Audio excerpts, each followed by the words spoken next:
उत्तराखंड के पहाड़ी क्षेत्र में कई तरह की जड़ी बूटियां, कंदमूल, फल पाए जाते हैं। इनका उपयोग पहाड़ी क्षेत्रों में परंपरागत तौर पर किया जाता रहा है। इन दिनों पहाड़ी क्षेत्रों में प्रवासी कई वर्षों के बाद हिसर का आनंद ले रहे हैं। दरअसल हिमालयी रसबेरी हिसर का जवाब नहीं है। खाने में स्वादिष्ट और कई गुणों से भरपूर ये फल लाजवाब है। हिमालयी क्षेत्र में समुद्र तल से 750 से 1800 मीटर तक की ऊंचाई पर बहुतायत में पाए जाने वाला हिसर बेहद ही जायकेदार फल है। ये भी जंगलों और पहाड़ी रास्तों पर अपने आप उगाता है। हिसर में अच्छे औषधीय गुण पाए जाते हैं। इसी कारण इसे विभिन्न रोगों के निवारण में परंपरागत औषधि के रूप में भी उपयोग किया जाता रहा है। प्राचीन समय से लेकर वर्तमान समय तक हिसर के संपूर्ण वैज्ञानिक विश्लेषण और उसके परीक्षण के उपरांत ही इसे एंटीऑक्सीडेंट, एंटी ट्यूमर और घाव भरने के लिए भी प्रयोग किया जाता है। अच्छी फार्माकोलॉजिकल एक्टिविटी के साथ साथ हिसर में पोषक तत्व जैसे carbohydrate, sodium, calcium, magnesium, potassium, iron, zinc और एस्कॉर्बिक एसिड प्रचुर मात्रा में पाया जाता है।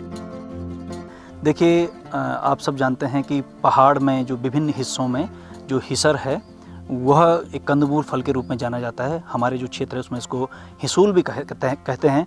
और बचपन से हम लोग बचपन में इसको खाते थे, इसका आनंद लेते थे। और आजकल जो मई और जून का जो महीना है इसमें पुनः जो हमारे तला नागपुर के जो क्षेत्र है उसमें हिसूल बहुत ही अधिक हो रखे हैं और जो यहाँ के लोकल लोग हैं, स्थानीय लोग हैं, वो हिसर का पूरा आनंद ले रहे हैं। ये उत्तराखंड देवभूमि है। हिमालय में जितनी भी वनस्पतियाँ पाई जाती हैं, अधिकांश वनस्पतियाँ, पेड़ पौधे जो वानस्पतिक रूप से भी हम देखें तो जो यहाँ के फ्लोरा एंड फौना होते हैं वो कहीं ना कहीं औषधीय गुणों से भरपूर होते हैं। और पहाड़ों की यदि हम बात करें तो हमारी यहाँ की विरासत से जुड़ी हुई जो हिसर, हिसूल यहाँ पर है। इसके अलावा भी हिसर का उपयोग जैम, जेली, विनेगर, वाइन और चटनी आदि बनाने में किया जाता है। ये मैलिक एसिड, सिट्रिक एसिड, टाइट्रिक एसिड का भी अच्छा स्रोत है। यही वजह है कि धीरे धीरे इसके फलों से बाजार भी परिचित होने लगा है। पहाड़ों में इन दिनों इस फल की खूब पैदावार हो रखी है, जिसका आनंद बाहर से आने वाले प्रवासी भी जमकर उठा रहे हैं। देखिए, पहाड़ी क्षेत्रों में आप देखेंगे हिसर बहुत बड़े पैमाने पर पाया जाता है और इसको हिमालयन रसबेरी के नाम से भी जाना जाता है। और ये फल जो है बहुत ही स्वादिष्ट होता है।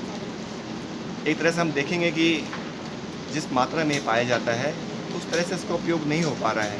ये पेड़ पर ही इसके जो फल हैं वो ख़राब हो जाते हैं, या गांव के कुछ लोग होंगे जो इसका स्वाद लेते हैं, लेकिन इसका उपयोग हम कहीं भी नहीं कर पा रहे हैं। जबकि जो ये हिसर है ये औषधीय गुणों से बहुत ही ज़्यादा भरपूर है। हिसर के कई औषधीय फायदे हैं, लेकिन ये फल अभी भी अपनी पौध तक ही सीमित रहा है।